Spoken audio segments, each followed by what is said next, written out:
Today, I bring you special guest Stephen Curtis. Stephen Curtis has worked with the Nevada Nuclear Emergency Surge Teams. His background is in health physics, the radiation effects of health on people. So he's got quite a background in these areas. What we're going to be talking about today is recycling the nuclear fuel, the spent nuclear fuel from nuclear power plants. You know, I've often pointed that out as being a risk factor should the grid go down for how to deal with that. One of the best things we can do is process it, get rid of it instead of having it sitting out there at all these plants forever. Not only that, it's a huge economic resource, and it's could extend the ability and availability of power to the United States for quite a long distance in time. So this is going to be an interesting talk because it's a path forward. It's a fix. A lot of channels just focus on the problems. I like to focus on fixes, and here is a fix. So, Stephen, tell us how long you think this all this spent nuclear fuel that we have at all these reactors would last America to provide us clean energy. Okay, thanks, Greg. Of course, the bottom line is there's 90,000 metric tons sitting around that people are worried about. The bottom line is that if you completely fissioned all that, it's worth about 30 times the energy. It's just sitting there above and beyond the energy we used while it was in the reactor. And if you do all the math, you get about 250 years of energy or electricity for all the United States consumption right now. And that adds up that we Americans at 10 cents a kilowatt hour, and I'd like to see somebody that's still getting electricity at 10 cents a kilowatt hour. We spend $400 billion a year. So if you do the math, 250 years, it adds up to about $10 trillion of assets that we have sitting right on our paths, domestic fuel, 100% clean, that we're thinking about throwing away. And at about 1.7 cents a kilowatt hour, that's about twice its weight in gold. So before we throw it away, we ought to at least think about it. Well, right now we're not doing anything with it. We're not throwing it away. We're just let it sit in these spent fuel rod pools, which pose a hazard. If we could process that, recycle it, you diminish that hazard. You could also control that hazard by putting in small modular nuclear reactors for the backup power source to these nuclear power plants, such that you won't have to worry about keeping diesel fuel supplied, which would be almost impossible to do over the long term if the grid fails. But you could have not only a backup power source, but it could be an auxiliary power source that augments what the plants are putting out already. And with all the extra strain we're putting on the grid as our country grows and as they're trying to electrify everything under the sun, which is a whole nother debatable question, but still, we're going to need more power on our grid. There's no doubt about that. So that would help too.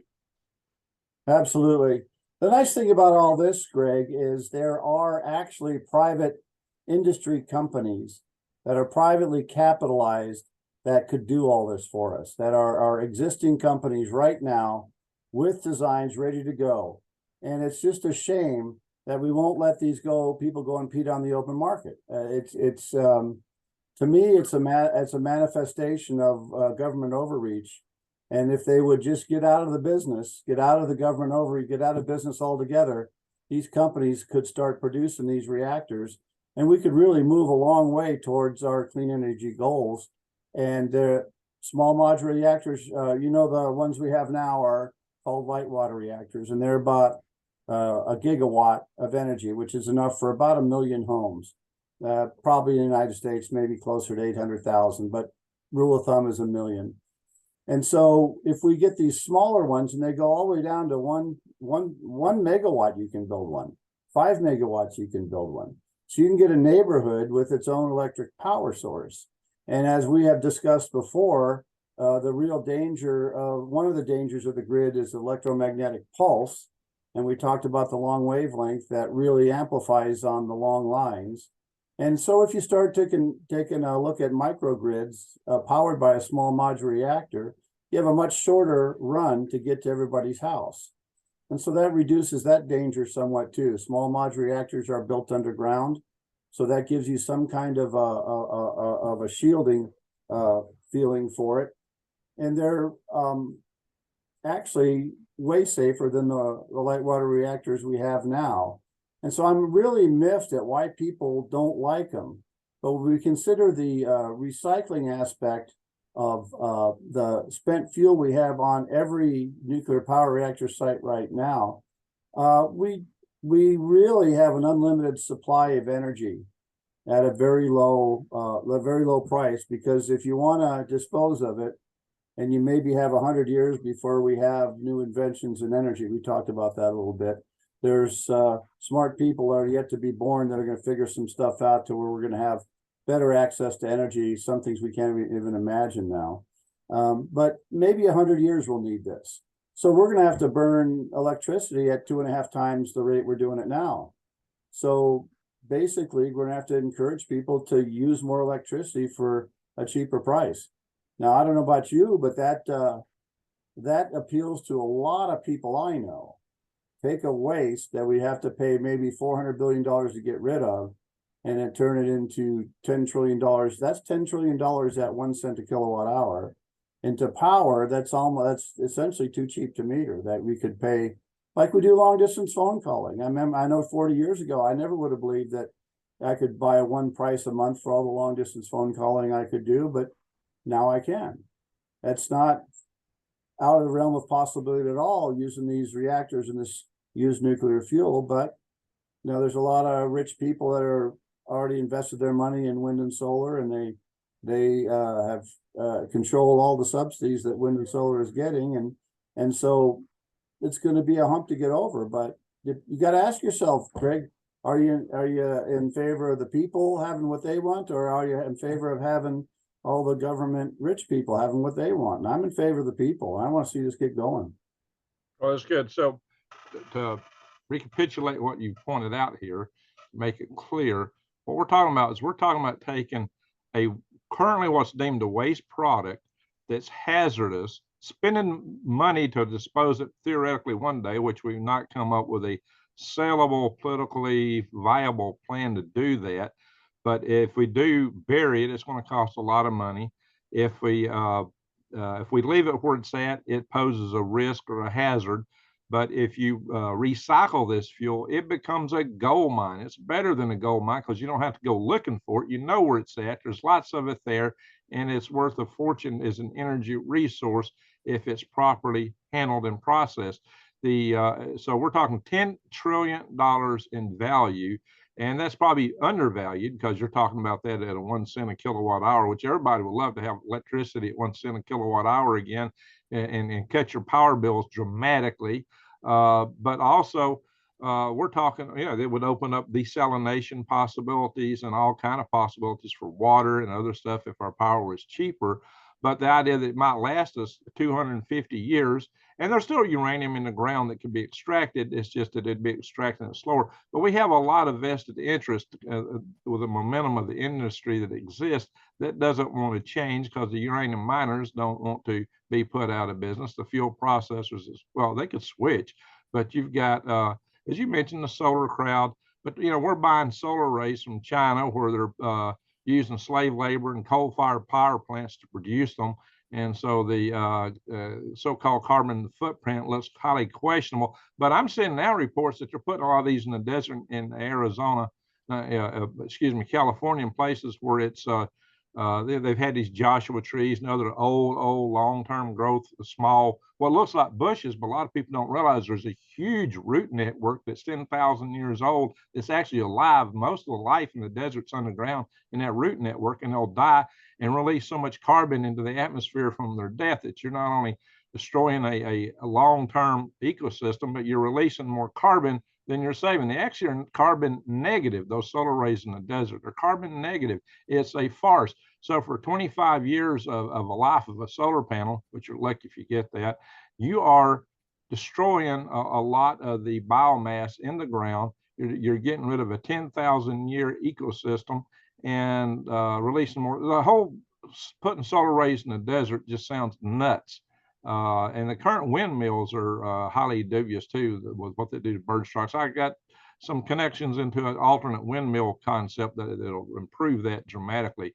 But still, this whole notion that you can reprocess this fuel is very attractive to me because it's a risk. It's a hazard right now. We could turn a hazard into an economic resource. But as you said, there's some things that have to get out of the way. What's your take on that? Oh, I agree with you 100%.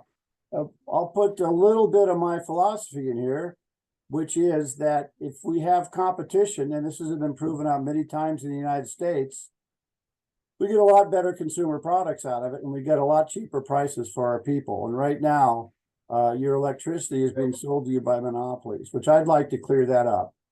And the idea of having a microgrid, it's like having your own power source in your own town. And in fact, some of these companies like Dow Chemical are considering putting a small modular reactor right for one factory. So you have a factory produce process heat and electricity for the factory. You don't have to burn high heat from coal or anything to extract and manufacture the ammonia and other chemicals that we really need. So they're actually looking at that now. And the sad part is that there's only one reactor that's been approved. That's a small modular reactor. It's been approved to design. Now, if they want to build it, they're going to have to get the actual construction permit to build each one. I mean, if we had to do cars this way, we'd have cars that went 5 miles an hour and weighed 30,000 pounds of armor on them to try to protect us. Well, no reason for us to take, yeah, there's no reason to take that kind of safety when we're talking about the future of America. And if you want to have power at even 10 cents a kilowatt hour, I don't know anybody who can get power at that level again. But if you and I like to say recycle instead of reprocess, because reprocess gives us an idea of a chemical reprocessing like France does, which is very, very good process. But that fuel goes back in the same reactors we have today, the light water reactors. If you can recycle it, you basically dissolve it in chlorine, and you can mix it in with a molten salt, just as mix it right in with the molten salt. And then, of course, there's no core to melt down. Molten salt reactors work at atmospheric pressure, so there's no high pressure water lines like we have with light water reactors. So mechanically, it's way cheaper. There's also a method where you can put it into metal fuel, which Argonne National Laboratory ran a reactor like this for 30 years in Idaho, and it worked perfectly. But back in the days when they had to make decisions about money, they decided to shut those programs down because they were fighting the Vietnam War. And so those things got put on hold. But we still have the concept and the ability to do that. And since then, despite the fact that nuclear reactors are very difficult to license, and they take a long time and cost a lot of money. NuScale, I mentioned, got theirs licensed, but it took them $500 million. It cost them $500 million that they had to pay the NRC and others, well, to prepare the paperwork, but they also have to pay the NRC $300 an hour to process the paperwork, and it took them 10 years. So that's a lot of investor patience for a private company, but the investors see the value in it. And this is a light water reactor. It's not a fast reactor like I'm talking about.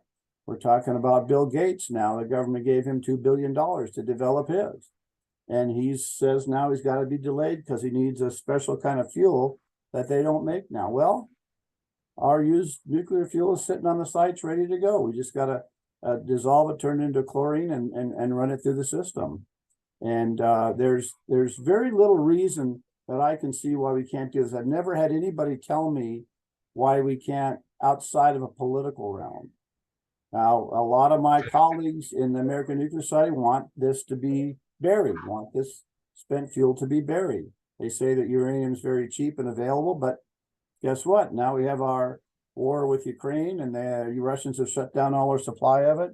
Granted, a bunch of it comes from Canada, but only 5% of it comes from the United States. And we haven't really been in the business of enriching uranium now for 30 years because it's been just replacing reactor fuel that we have now. So we're only enriching a very little bit of what we could have, and reactors are shutting down for no reason at all, no safety reason, no economical reason, nothing. And so we really, as American people, want to think of where we want to be. And we really need to take a little bit more notice of how much of our economy our government is trying to take over for itself. That's the thing that bothers me the most. If we let free enterprise go, of course, we have to regulate it. I'm not saying there's no need for a government. There is a need for a government. We are a country of laws, and we need the laws, and we need the stability. But we don't need them mucking around in business because they're not very good at it. And Oh, so I know. Well, that's the risk of the public-private partnerships. And the public-private partnerships ring a little bit too close to what Germany was doing in the 30s and 40s. If you get my drift, that was the yeah. premise of that. Well, we got to watch that for sure. And we don't want big business colluding with big government. Otherwise, we have a big mess like we had in Nazi Germany. That's exactly where we're going today, and we're running there just as fast as we can. And it's not going to Well, give. there's nobody in our government stopping it, and there's nobody in big business stopping it. So guess who's left, right? Yeah, well, So we have the power, no matter what they want to try to convince us. We do have the power, so we can demand this kind of thing. We can throw them all out and hire new ones if we want. We just need to get the resolve to do it. But this idea has a lot of good things in it. There's a lot of profit for private business. $10 trillion is, you may not realize it, that's $30,000 per person in the United States. So that's a lot of chunk of change to most people. Okay, so when you put it in context with our national debt, everybody's got to write a check for $100,000 each per person. You got 4 people in your family, write one for $400,000. So far in debt we are now. 32 trillion on a gold mine of, I guess, at least $10 trillion if we use it. We may not use it all, but there's a lot of mistakes we can make in there and still come out. But we already have the technology, not in the laboratory and actual companies that are developing it, trying to get a license. So all we have to do is get the government out of the way and we can do it. And it's hard to convey this to people because they can come home and flip their light switch on anytime they want to.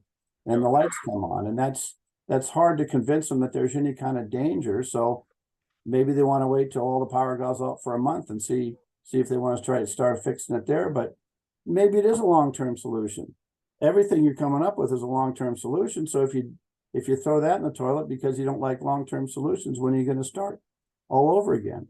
And so I favor a very, very smooth transition from fossil fuels to nuclear, and that's what we're going to be doing. It's just a matter of how long we take to do it and how much we fight ourselves from doing it. Because the bottom line is wind and solar is not viable in the commercial market. There's not a single utility that would buy commercial wind or solar without subsidies. And if they didn't get zero energy credits and they didn't have the whole business propped up, none of them would be in the business. And so here we have a very viable way. Nuclear power has been working now for almost 7 decades in the United States. Right now, we produce a little under 20% of our electricity each year with nuclear power.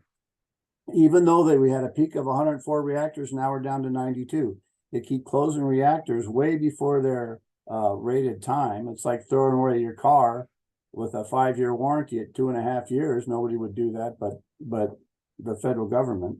So why are we doing all this? You have to ask yourself as citizens, is that spending money to your best benefit? So I'm convinced we will go with nuclear power because as history shows, we go through times of madness and times of sanity and times of madness and time of sanity.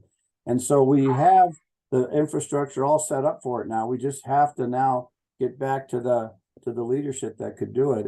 And there's a lot of reason to do it. Like I said, we have everything you want. You have lots of money for people who want lots of money. You have environmentally sound power for those who want environmentally sound power, and you have cheap prices for those who want cheap prices. And I don't know if I can think of anybody that's not in one of those 3 groups. Yeah, so, let me back up a little bit. So a lot of people just scared of nuclear point blank. The problem is nuclear is we've not taken a good systematic approach for setting it up, and it's been hodgepodge. And so, and when we looked at safety in nuclear power plants, we looked just at the power plant itself, and we ruled out a lot of events such as the 100-year flood or what happens to the dam upstream. Just a lot of stuff like that wasn't taken into context. What happens if the entire grid in the nation goes out from an EMP or a CME? So what we're talking about here in short is a combination of technologies of nuclear fuel recycling, and part of that being the molten salt reactor, which I've covered. I had a guy talk that in a previous video, so I can link to that video. There's also the this idea of the small modular reactor, which would be a consumer for this fuel, one possible consumer for this fuel. And what I like about those is, so what we're getting here is we're getting a shorter conductor. If you're on a microgrid and you're not connected into the national grid, there's several benefits. One, you don't need that big high power transformer that can be fried by an EMP that takes 18 months to replace. And I've talked about that a lot on this network.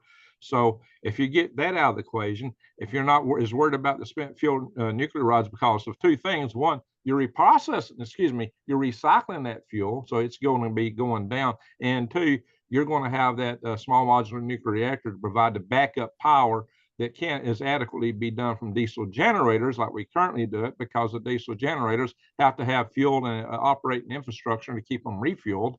So if you lose all that, that small modular reactor can keep churning and it provides more power anyway. So if you combine the nuclear fuel recycling with small modular reactors, you can get rid of a lot of the problems and make nuclear power safe, because then you got the backup power for that plant, for the spent fuel rod pools, and you're getting rid of the hazard that exists currently on spent fuel rod pools because you are recycling it, and that's good. Recycling is always a good thing.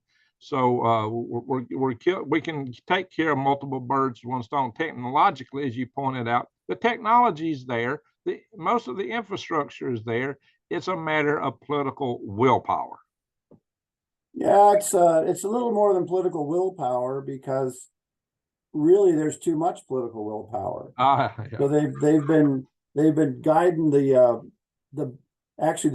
course of natural business. They've been guiding with their subsidies, and there's probably easily been $5 trillion in subsidies to wind and solar. And it's hard to mention $1 trillion to people, but again, that's $15,000 per person in the United States. Now, if the government trotted up an idea to you 20 years ago and said, look, why don't you guys just send us $15,000 per person in your family and everywhere, and we can set you up with these renewables, wind and solar, I don't think they get a single dime. But nope, now that they do it all on their own and borrow the money from our children, now it seems to be okay idea to these people. And I don't understand that at all, why people will let them be taken advantage of like that. But they have been, and they are. People don't see it. That's why, because we don't really see the national debt yet, because the wheels haven't yet fallen off the train. But when the interest on the debt gets higher than the revenue from taxes on an annual basis, then there is no way this goes forward. The train will crash, and we'll probably crash before then. So the real crux of the problem here, as you mentioned, is when the companies and the government get into these partnerships, these so-called, and they sell it like it's a benefit. The government says, oh, we can save so much money, we can accomplish this by these private government partnerships. But the problem with that is, oh yeah, for the big companies, they lobby for this and they push for it because they get a guaranteed market with no competitor. They get in, they're going to get the government money. They're going to have money no matter what. They don't have to be competitive. They don't have to live the market forces. This is not a free market. This is not capitalism. It's corporatism. And this is the way it's working all over this country. Also, a lot of your regulator and regulatee groups that have revolving doors between them. So a lot of these big government agencies, they're switching boards of directors and employees with the organizations are supposed to regulate, and they get a very incestuous, protect their own turf and heckle everybody else attitude there. So there's some changes that need to be made in these areas. But this private-public partnership is it's a really bad thing. It's really, really bad, and the government's running down that road, and it does nothing for us as citizens, as it does nothing for the environment. It does nothing to save us money. It costs us money. It's inefficient, and it's an abhorrent travesty. Well, I'm okay with government watching out for safety and watching out for regulations that make sense, and keeping people playing on a fair playing field. But right now, we have far more regulations on nuclear. It's been 70 years, and I can make a case that for a commercial nuclear power plant, And under normal operating conditions throughout the world, there's nobody been hurt in 70 years. Now, you can't make that statement for any other industry that I know of. And so I don't know what people are listening to that's causing them to be so afraid, but they are. They're somehow afraid of this. But at one point, you got to say, hey, wait a second. You know, we've had this for 7 decades now, producing 20% of our electricity for very affordable costs, and yet they want me to be upset with it. And I wish somebody would come along and explain to me why they are, based on history. I mean, you don't have airplanes advertising that, well, yeah, well, some of our airplanes crashed. Yeah, but not really many people died compared to how many flew on airplanes. They're not advertising that. You don't have car companies that go, yeah, 40,000 people a year die in cars every year. But you know what? That's really not that much if you really wanted to use a car and put it to use. Well, we can go out there and say nobody's died in a normal operation. Chernobyl was not a normal operation, and nobody died from TMI, nobody died from Fukushima. So nobody's died from commercial reactor operations anywhere in the world, and that's tens of thousands of reactor years that this has been cranking up safe property. Doesn't use any land. You can put them all on the existing reactor sites now, but I mean, small modular reactors, these guys can put them in their basements. We've even had some casinos in Vegas starting to ask about them, but where can I get them? That's their question. The answer is, well, they're not on the market yet. So that's the conundrum right now, and we got to work our way through it. So yeah, I'm okay with the government looking out for our safety to a certain degree, and you don't want safety to be the enemy of quality of life. I mean, we can all hide in our basement with our water, our guns, and our food and sit down until something bad happens, but that's not life really. So there's a medium there where we have to take it. And this nuclear power is that medium. It really, really goes a long way to solve our energy issues. Steve, I'm not anti-safety. I've been working in the safety community for 20 years now, but avionics system safety on rockets and things like that. So, but the thing is, and I don't have anything against safety. What I got a problem with is when you get an incestuous relationship revolving doors between the regulator and the regulatees. I think that needs to be cut because that leads to an unhealthy relationship, and it exists more than any other place between NERC and FERC within the electric power industry. They're a special inbred case of that, but in any event, it's not directly nuclear power, but still, we need to cut some of those ties and not allow that to be current at the rate it's occurring. But what I was really raining against was this private-public partnership, which excludes the real market forces.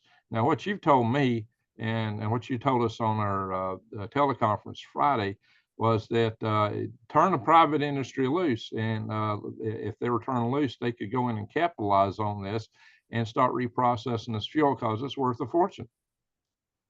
Well, that's true. And if you look at the market forces that I'm talking about, again, there is onerous regulation and government resistance to nuclear power plants. I don't care what they tell you, how much they're subsidizing. If they subsidize single-digit billions for nuclear, that sounds really good. But if they're doing double-digit billions for coal power and natural gas power and trillions in wind and solar, that's way skewed in as far as business manipulation is concerned. And you should be concerned about that. The government has no business out there telling you, the American people, what kind of stuff you should be buying. And Amen. And then these companies can compete with each other instead of hiding under this umbrella of government monopoly and charging whatever they want to. Because you know as well as I do that utilities will raise their rates whenever the heck they want to, and they're putting in solar panels because they get a production credit, they get a consumption credit. They can sell zero energy credits to Massachusetts from Minnesota if they want to. So they create this whole underground free money frenzy, and all they got to do is put them up. Well, they're running into other problems now. The offshore wind people have about tripled their price in it, and utilities are not going to take one piece of risk in it. So that's why they're running into trouble. They got to go back to the trough and get trillions of more dollars. Well, our government can stop that overnight. They don't have to keep pumping the trillions of dollars into the business and skewing the business. But then I guess where would they get their campaign contributions? There you But go. again, We can't that's do not this. benefiting we the people. We the people need to say that, and I'm going to start saying it. And I've got an idea now that we can all sign on to. The environmentalists will love it. The safety people will love it. The people will love it, and the capitalist entrepreneurs will love it. But imagine all this one reactor took $500 million and 10 years just to get to permission to go ahead and put their design into force, and then they have to get permission to build it again. Where would our building industry be if we had that? Where would our car industry be if we had that? It'd be nowhere. And so you got to think about what you as a consumer want and where you want to go forward. And my ambition is to get in front of a governor somewhere. That's what I really would like to do. So if any of you know governors, I would fly out tomorrow to talk to one, because the deal makes too much sense to them. Not a single state will consent to accept used nuclear fuel into their state. And guess what? All of the spent fuel in the United States exists in a state somewhere. Yep. Some states don't have any, some states have a lot. So why they're fighting this consent to accept used nuclear fuel at almost twice its weight in gold is something I believe they just don't understand the basics of. So when I get to a governor, there exists in Congress, some say 45 billion, some say 50 billion, but let's say 45 billion of a fund that they've collected from all the ratepayers. This wasn't money they printed out of thin air or taxed people out of. They charged directly to ratepayers with nuclear power plants from 1983 to 2014 and stuff that's in a lockbox that they have in their congressional budget. And it gains interest every year because it's in T-bills. So it gets about $1 billion or $2 billion in interest every year, maybe more now if the interest rates are going up. And so let's say it's 45 billion. We can solve this problem using private enterprise with 45 billion. All we need to do is get a couple first-of-a-kind reactors. So once we're over the first-of-a-kind building hump, then they can crank them out in factories just like every Ford. Steve, let's go back to that. You made that point Friday. Okay. The fact of the matter is that there is a fund out there that was established to take care of and dispense with, actually bury or whatever, take care of all these spent fuel rods. And it's just out there accumulating money because there's not been a plan. Oh yeah, by the way, Nevada was real happy for us to build the facility, for us to spend billions and billions of dollars. But the moment we got it fit, they let us put every little last wire, touch of paint on it. But just a second after we got it finished and spent as much money building it, stop, you can't put anything here. Holy smoke. What a scam they pulled on us. But as you mentioned, it would be worth it to them to take it. Oh yeah, we want it. Well, I lived there for 38 years, and I was on the side of you ought to take it because they're never going to bury it for all that time. But I was, as you might imagine, way in a minority in that process. But I still tried to convince them. I still tried to talk them into doing the right thing for Nevadans, but they didn't. And I could talk for hours on this. I won't. But we could have a whole series of episodes on Yucca Mountain because I lived through all of it. As an interested citizen, I can tell you all kinds of anomalies. There exists no facility out there now.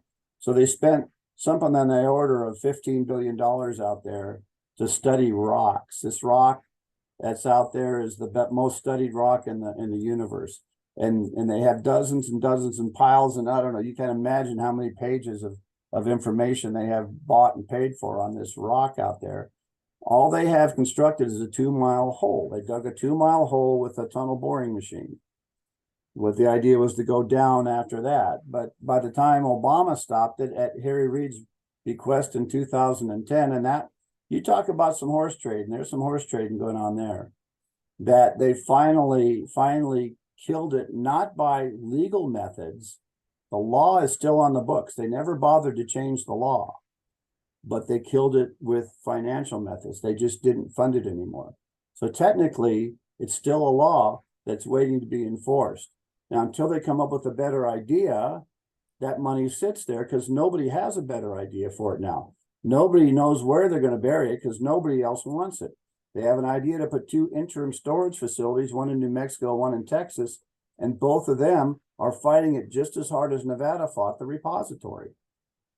Well, I wish I could talk to those governors because they're insane to turn this material down.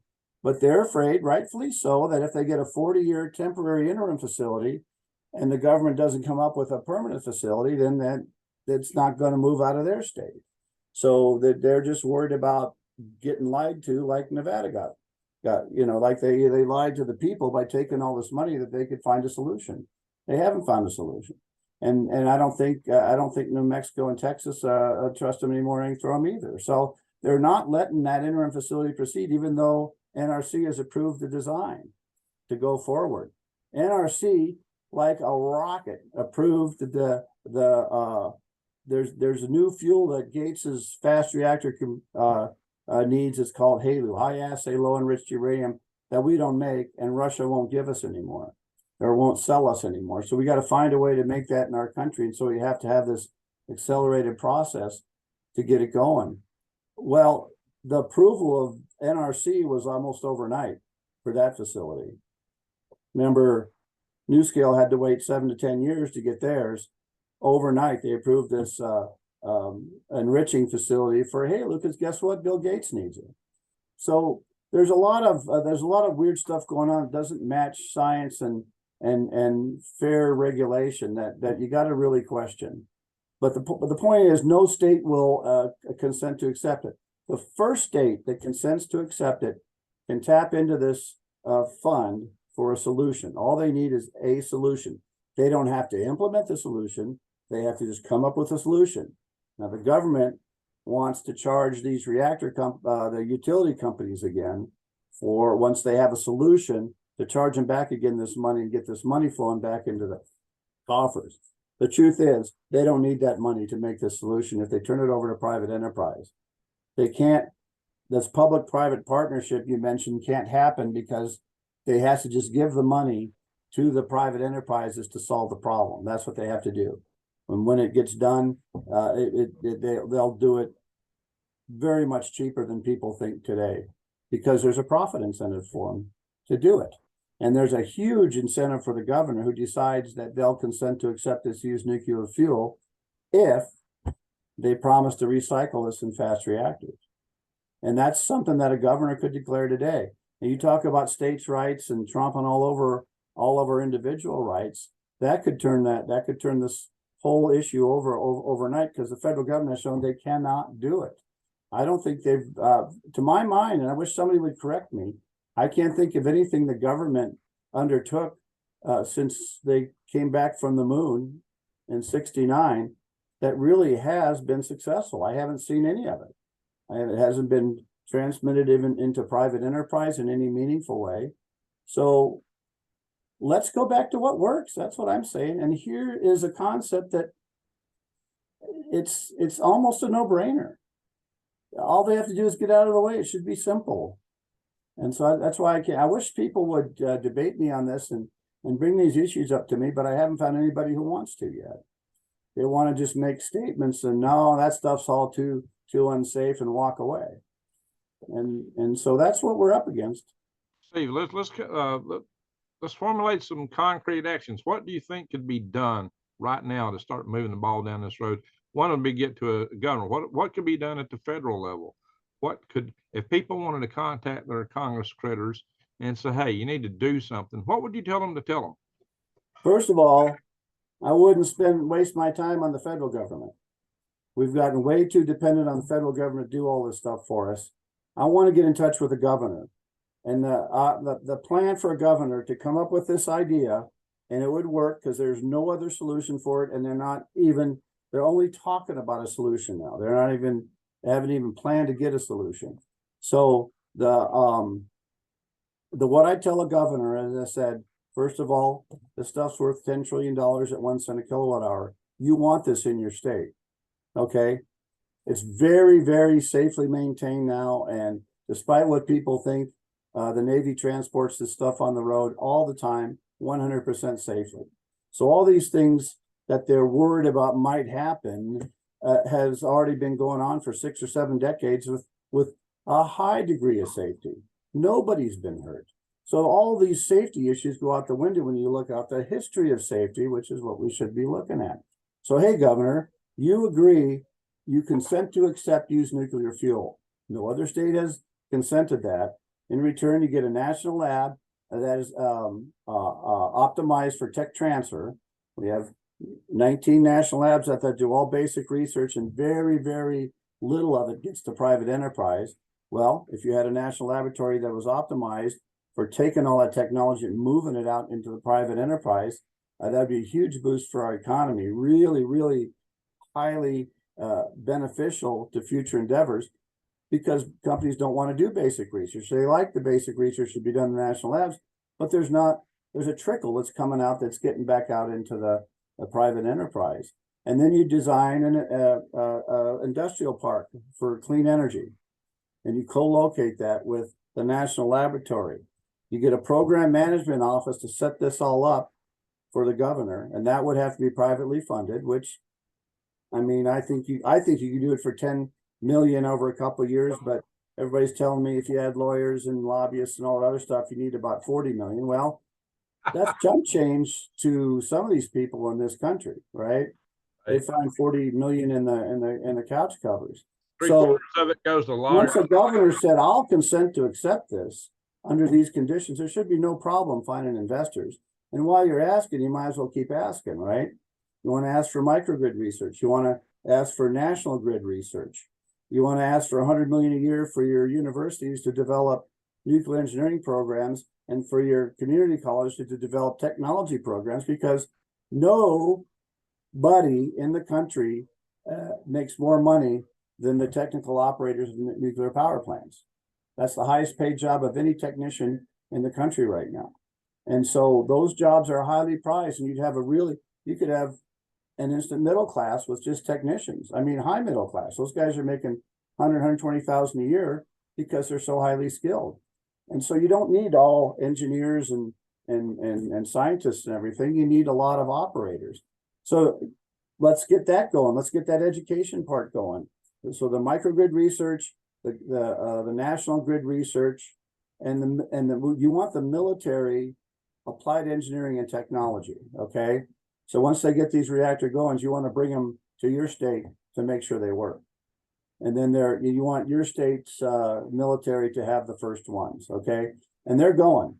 The military side of this is going. They've down selected to 3 companies. They've paid 2 of them something like $25 million each to develop the prototype of these reactors, even though there's no license for any of these yet.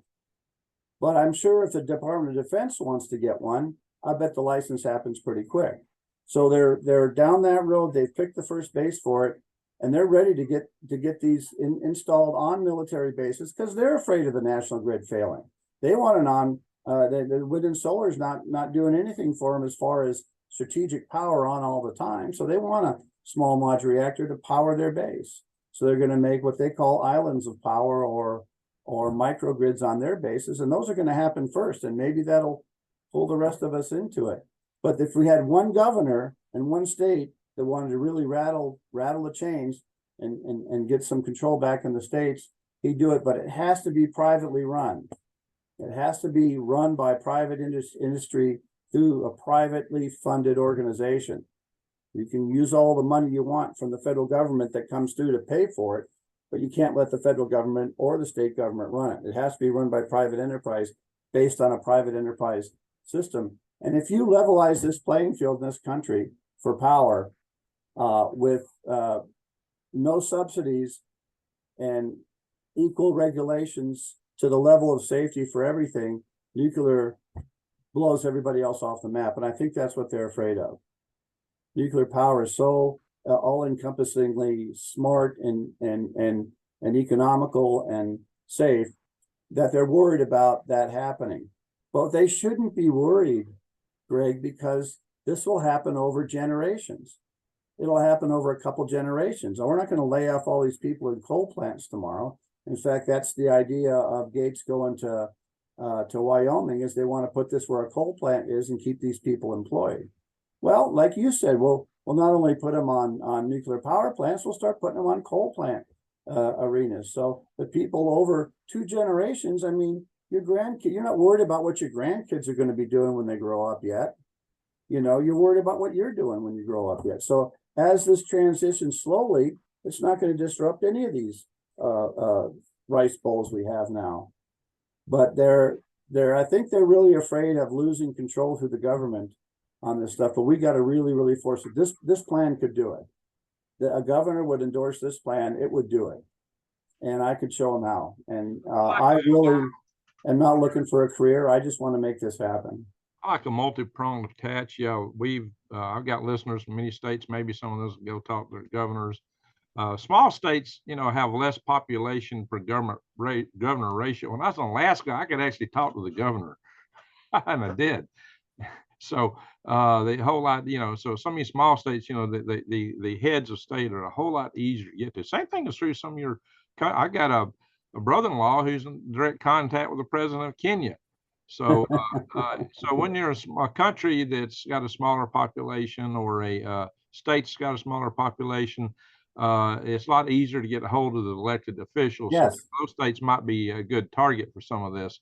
So any state could do it. It doesn't take a special state or a special rock formation or next to water or anything. Any state could do this. Any state can do it. Yeah. So furthermore, but as a multi-prong attach, I'd like to attack it from the governor's standpoint, but I'd also like to be able to get a hold of the federal government and say, stop doing this or stop doing that. Don't give subsidies over here, or do more of this. But they're not listening to the people anymore. So that's the trouble. People got to throw these guys out. They're not listening. These people in DC now are not listening to the people. And I don't know how you'd ever engineer that, but they really do have to, change out the dirty laundry, is my opinion.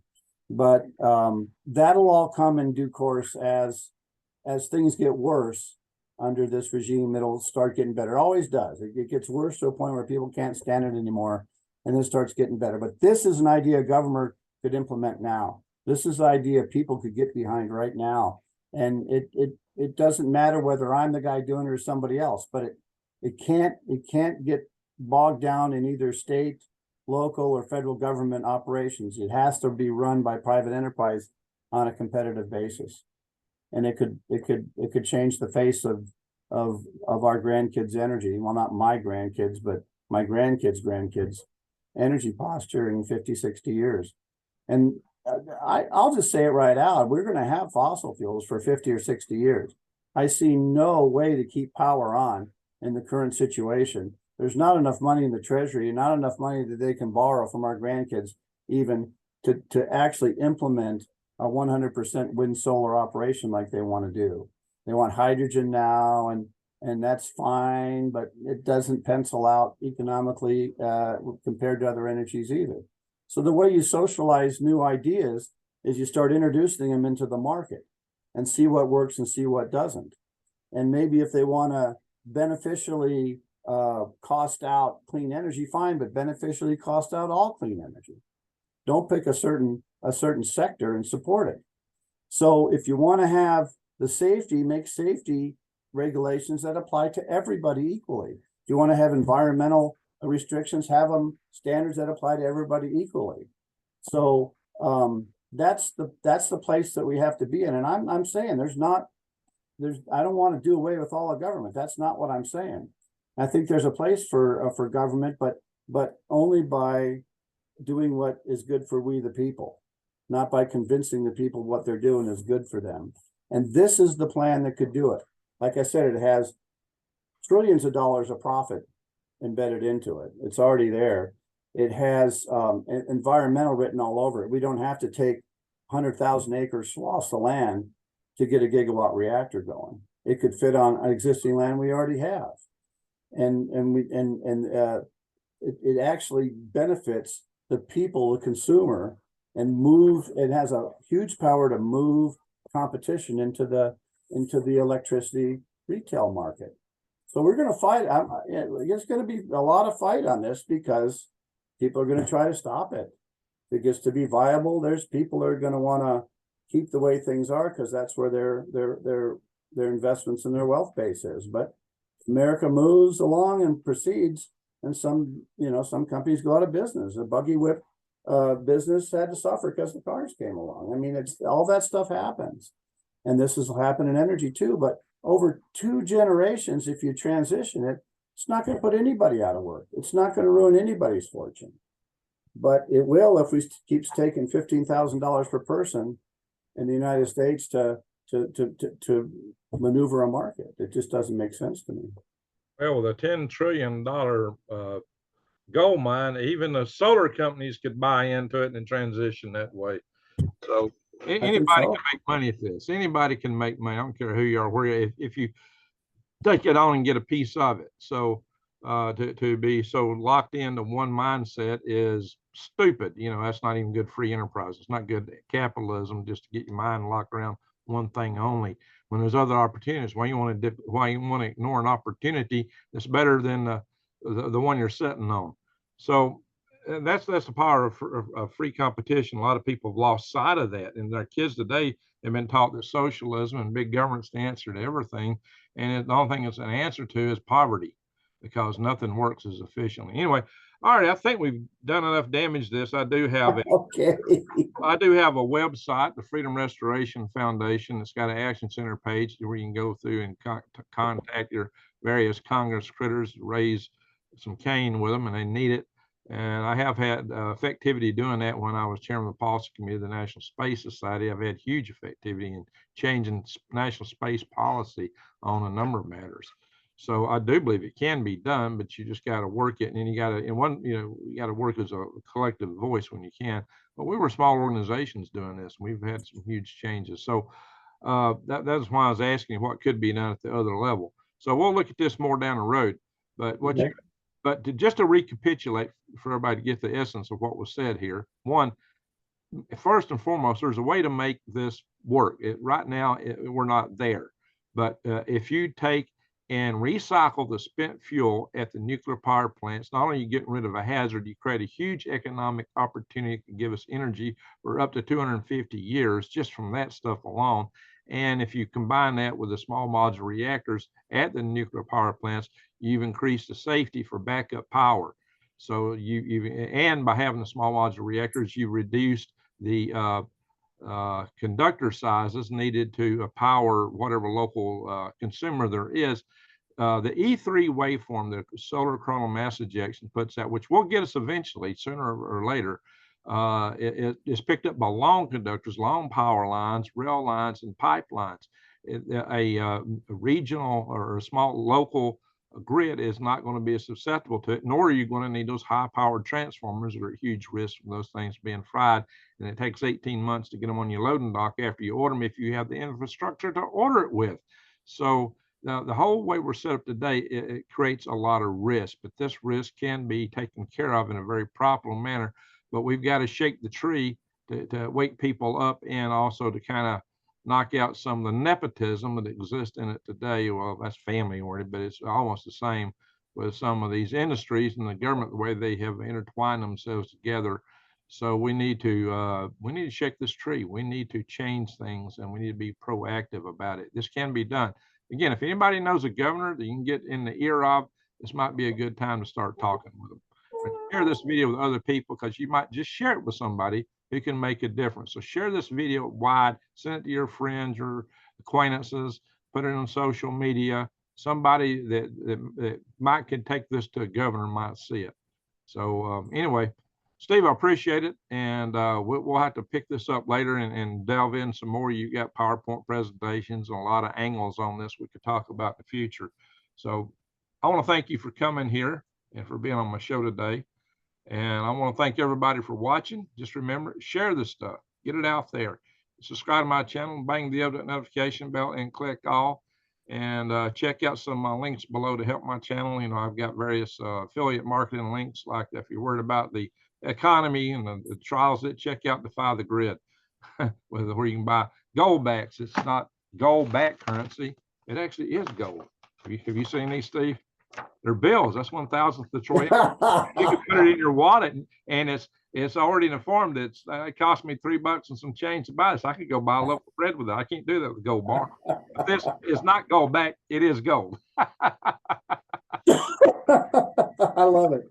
All right, Steve, thank you for all you've done and what you're doing. You bet you, Greg, and anybody can contact me anytime. You can get to me through Greg if you need to.